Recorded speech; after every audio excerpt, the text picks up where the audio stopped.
student scholars in association with Goa Headmasters Association.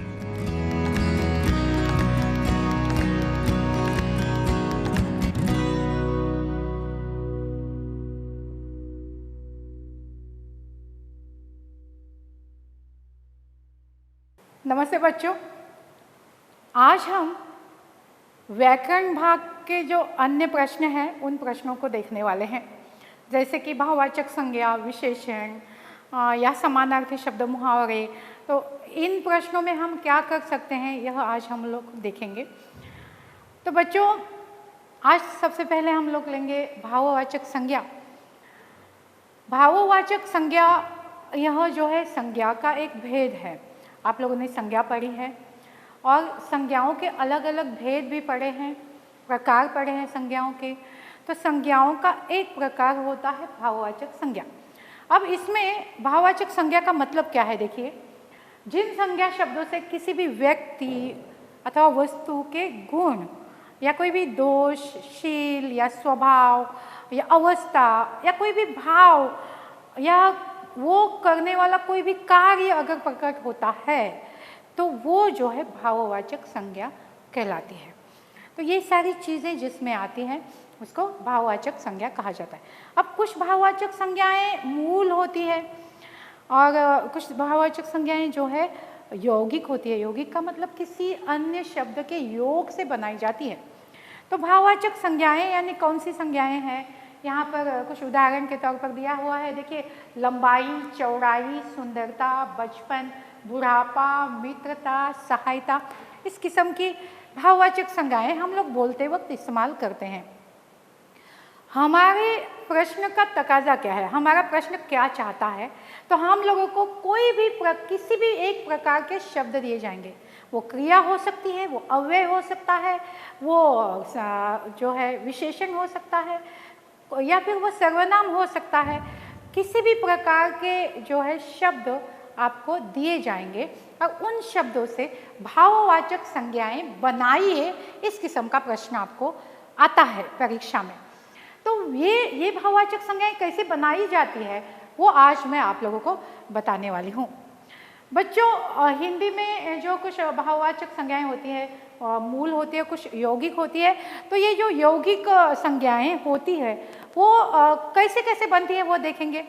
तो जातिवाचक संज्ञाओं से बनती है।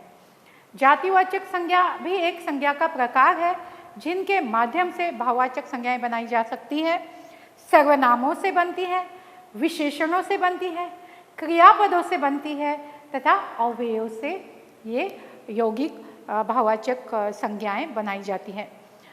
अब यौगिक संज्ञाएं बनाई जाती का मतलब किसी योग से, किसी अन्य शब्द के योग से ये संज्ञा जब बनती है तो क्या जोड़ा जाता है, तो वहाँ पर जोड़े जाते हैं कुछ प्रत्यय। कुछ प्रत्यय उन शब्दों को जोड़े जाते हैं और फिर उन प्रत्ययों के मदद से जो है भाववाचक संज्ञाएं बनाई जाती हैं।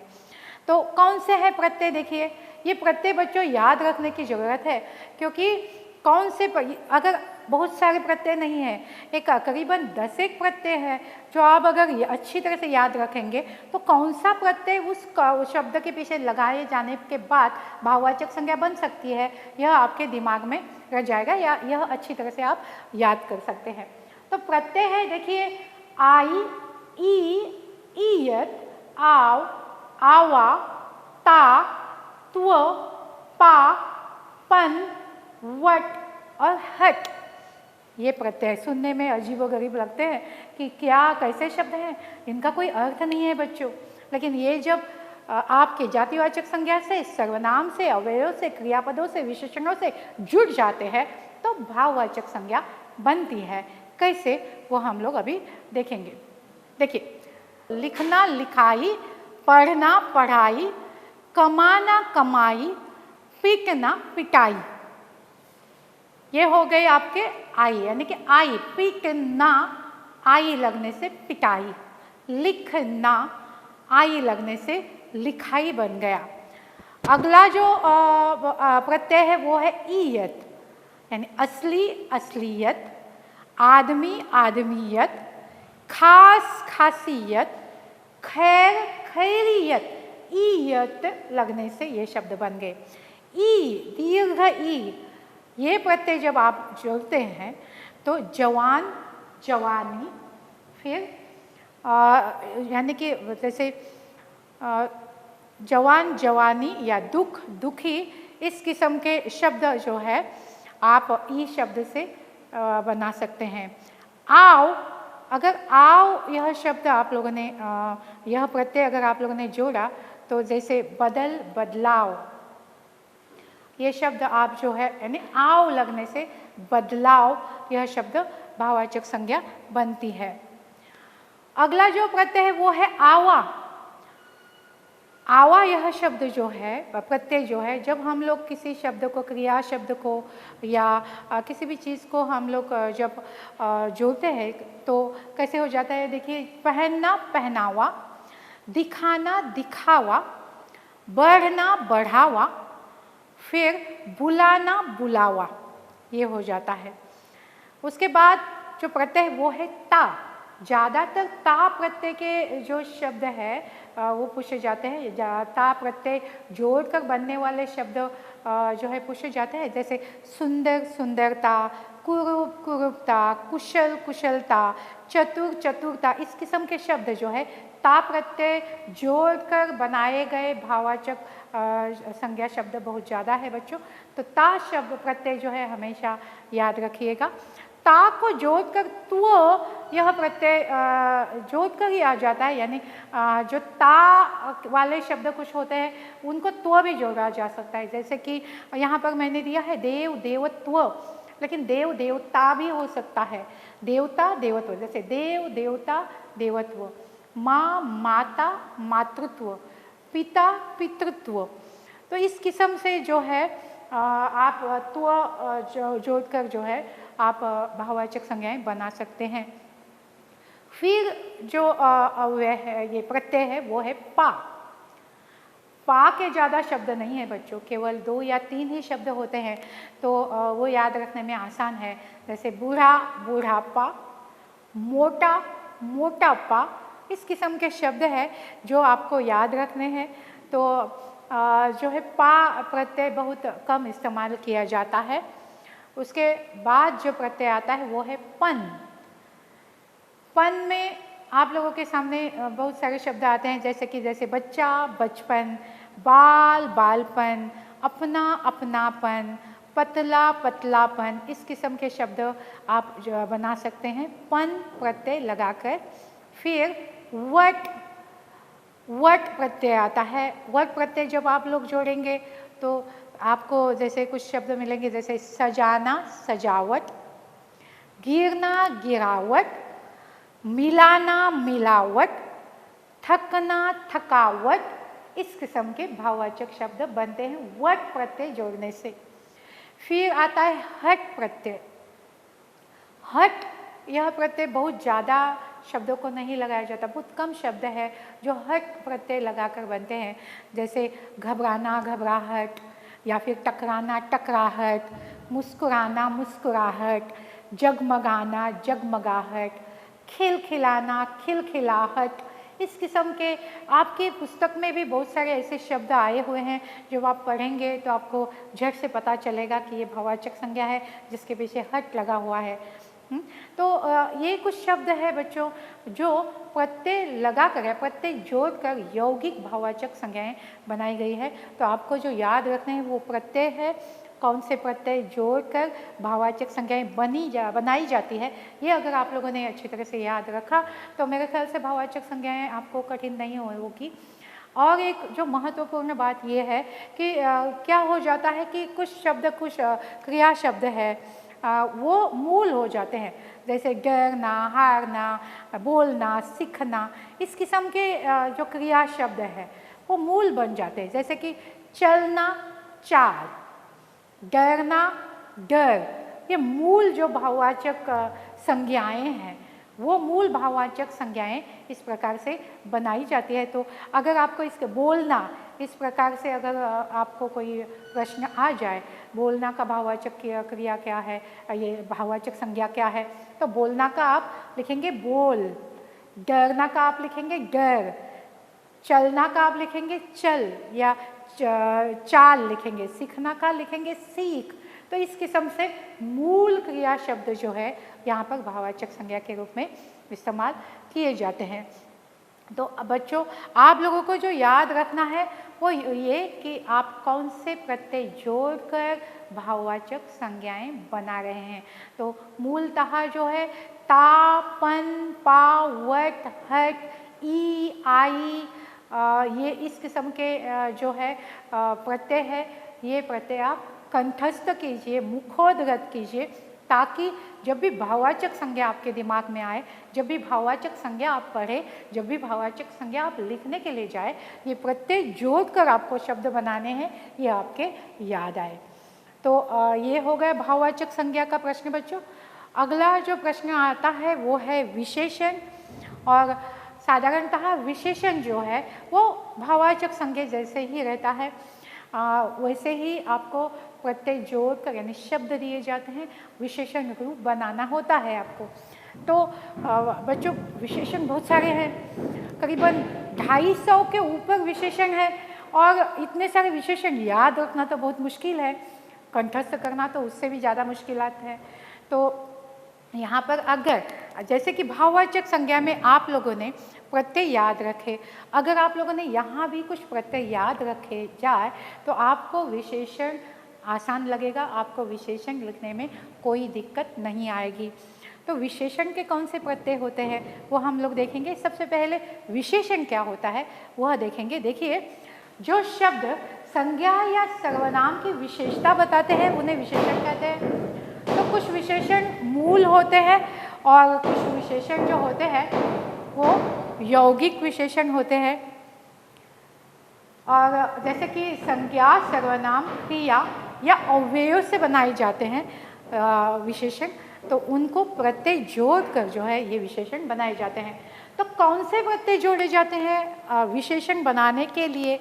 वो प्रत्यय है ये, देखिए, ई, ईय, इक, इत, आलू, इला, दार, मान या मति, वान या वती, इला, अक्कड़ या शाली, ये जो है प्रत्यय यहाँ पर जोड़े जाते हैं। तो ये प्रत्यय जोड़ने से कैसे शब्द बनते हैं, विशेषण बनते हैं, ये आज हम लोग देखेंगे। तो देखिए, सबसे पहले हम लोग देखेंगे बच्चों ई प्रत्यय।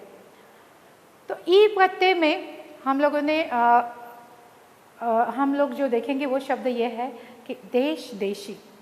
अब एक महत्वपूर्ण और अहम बात जो आपको याद रखनी है वो ये है कि ये विशेषण किसी भी व्यक्ति या वस्तु के लिए लगाए जाते हैं या वस्तु के बताए जाते हैं।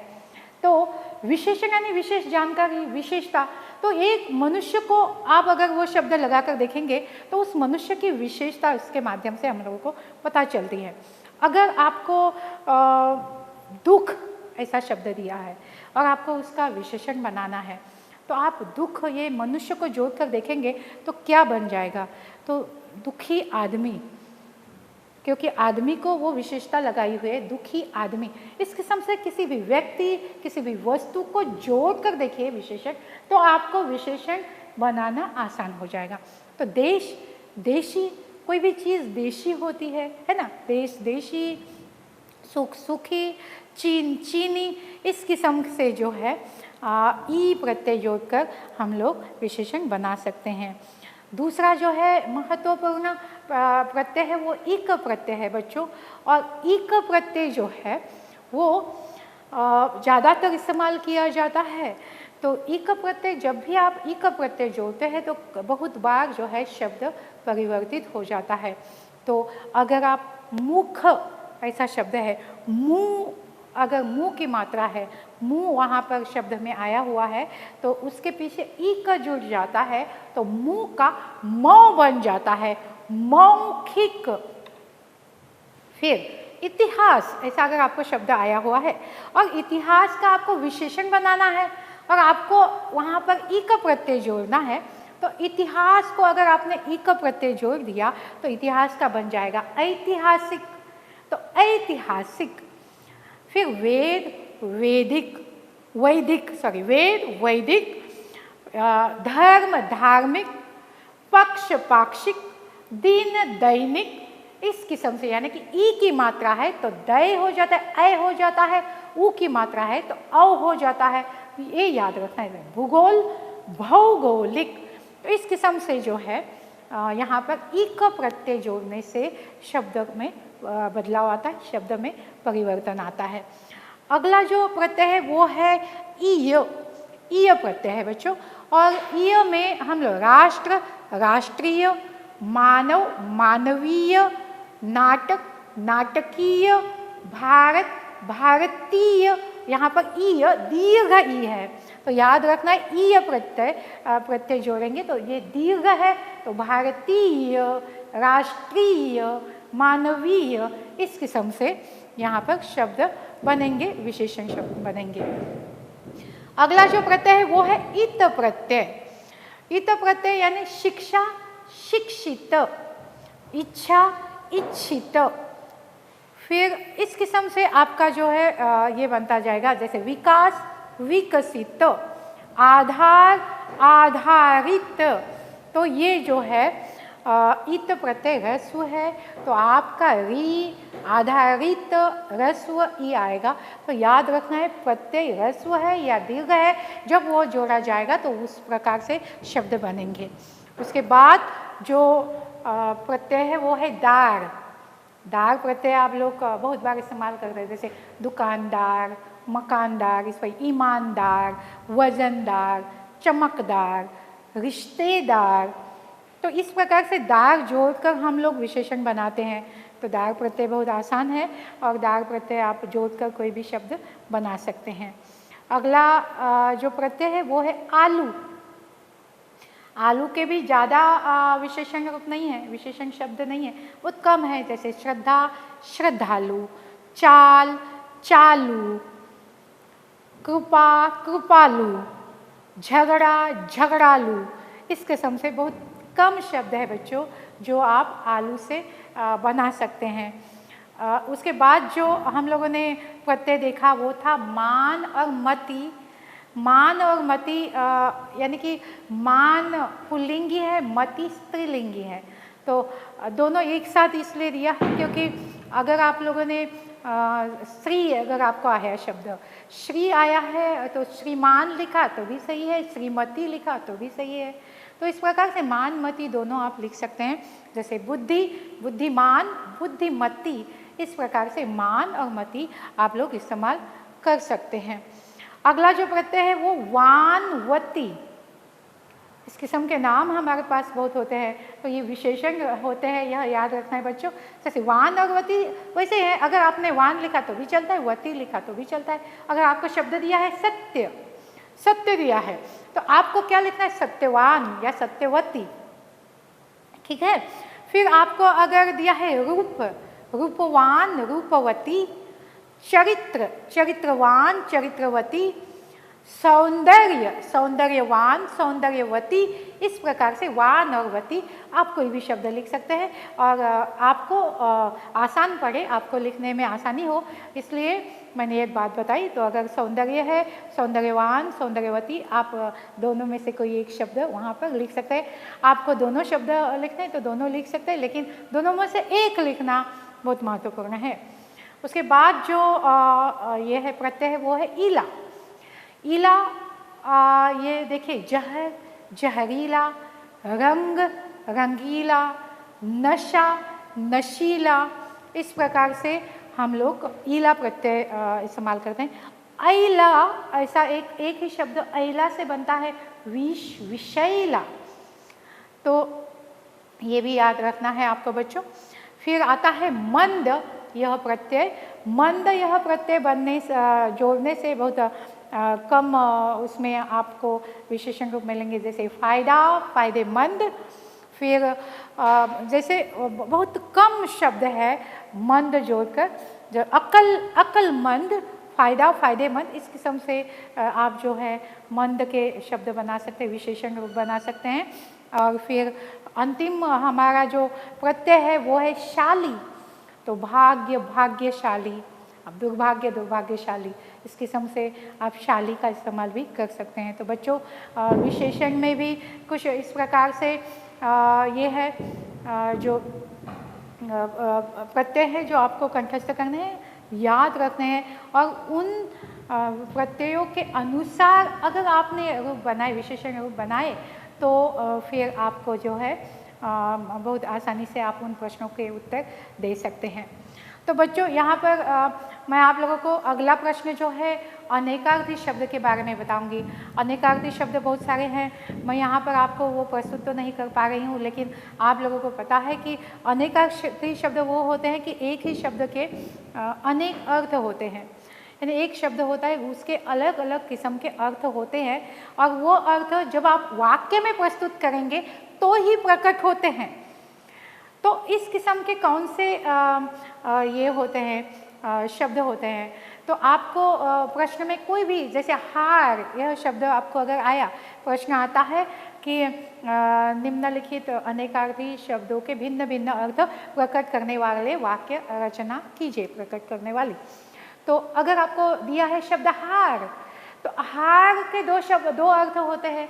एक हार होता है जैसे कि हमारी टीम जो है खेल में हार गई, हारना का भाव प्रकट होता है, अर्थ प्रकट होता है। दूसरा जो होता है वो फूलों का हार, या मैंने भगवान को फूलों का हार चढ़ाया, दो अलग अलग अर्थ है।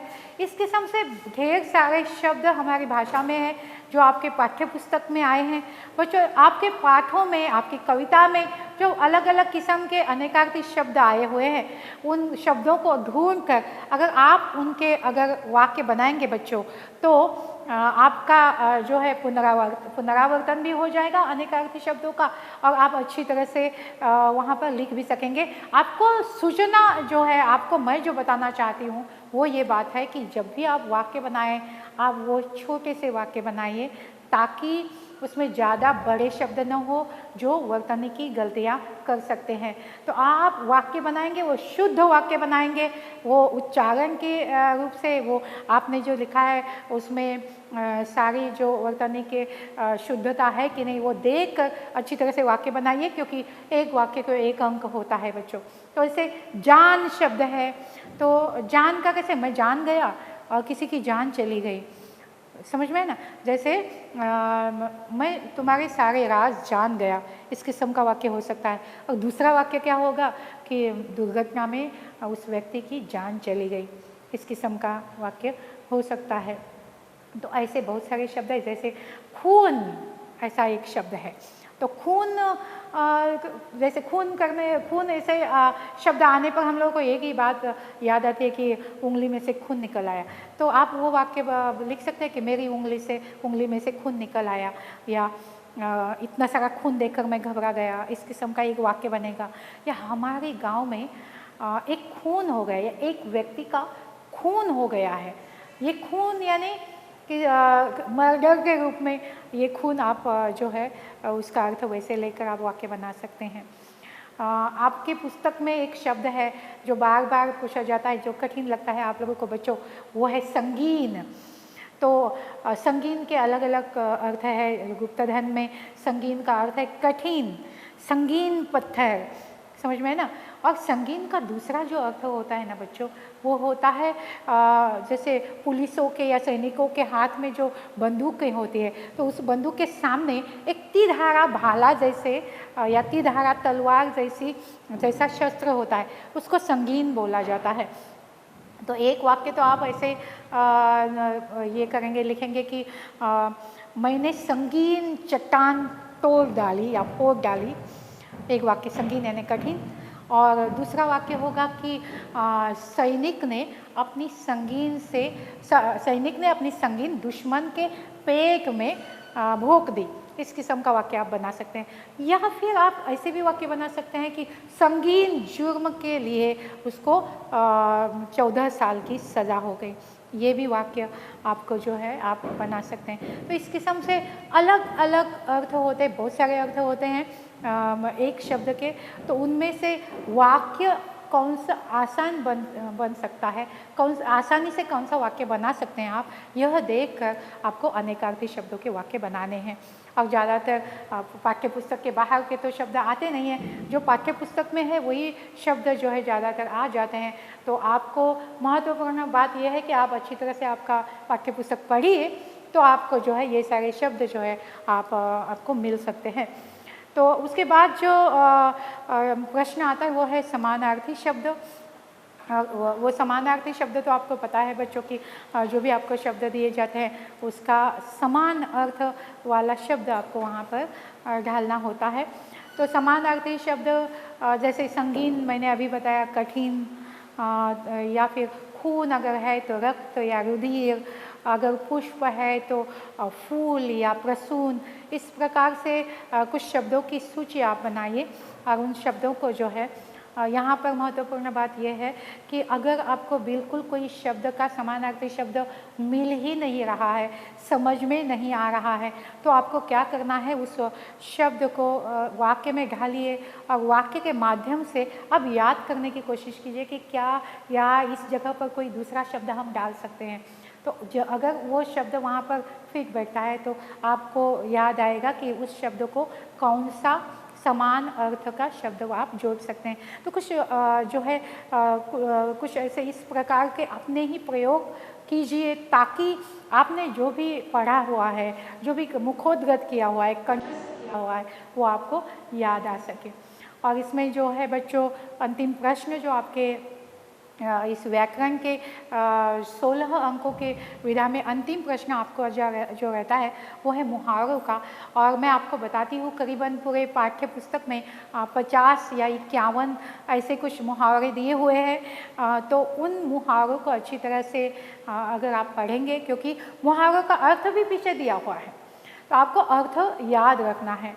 तो उन याद ये रखना है कि वो अर्थ आपको वहाँ पर लिखना है, मुहावरे के सामने उसका अर्थ लिखना है, क्योंकि उस अर्थ को आपको 1 अंक है, तो वो तो आपको कंठस्थ करना ही है। और आपको मुहावरे को लेकर वाक्य बनाना है। जब आप मुहावरे को लेकर वाक्य बनाएंगे तो उस वाक्य को आपको 1 अंक मिलता है, तो एक मुहावरे को आपको 2 अंक मिलते हैं बच्चों। इस ढंग से आपको 4 अंक मिलते हैं 2 मुहावरों के लिए। तो ये सबसे महत्वपूर्ण और अहम प्रश्न है मेरे ख्याल से व्याकरण का। अगर आप अच्छी तरह से हर पाठ के नीचे, हर पाठ के पीछे दिए हुए करीबन 7-8 से ज़्यादा 10 मुहावरे आपको पाठ के पीछे दिए हुए हैं। अगर आप पाठ पढ़ते हैं तो बीच बीच में कहीं भी आपको और भी मुहावरे मिल सकते हैं, तो उनको समझिए, उनका अर्थ समझिए। और उनके यहाँ भी वही मैं आपको सूचना दूंगी कि उनके छोटे से वाक्य बनाइए।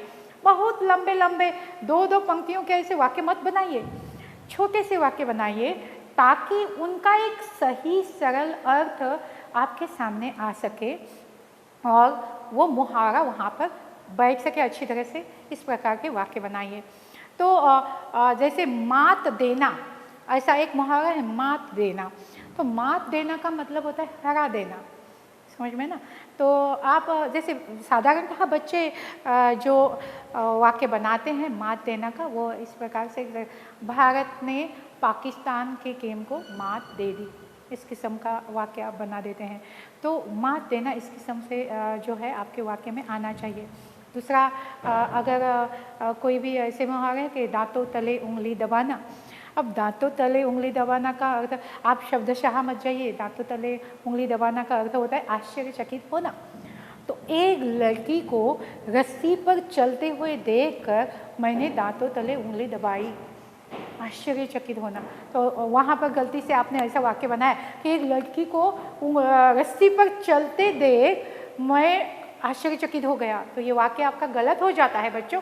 ये वाक्य पूरी तरह से गलत होता है।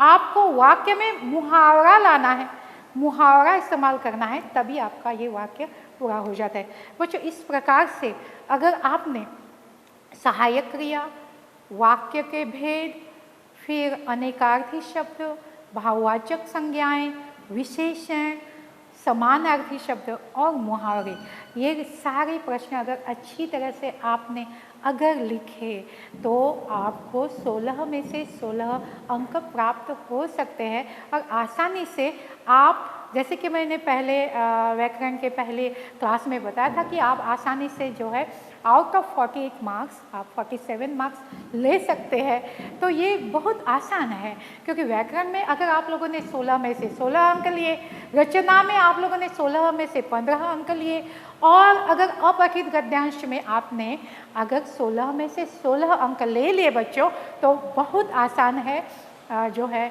आपको 48 में से 47 अंक मिले। तो मैं आपको एक ही बात बताना चाहती हूँ आखिरकार कि हिंदी भाषा इतनी सरल और इतनी आसान भाषा है बच्चों, कि जब आप हिंदी का कोई भी प्रश्न पत्र लेकर बैठेंगे तो आपको पता चलेगा कि हिंदी में पास होना बहुत सरल है, बहुत आसान है, फेल होना बहुत मुश्किल। धन्यवाद।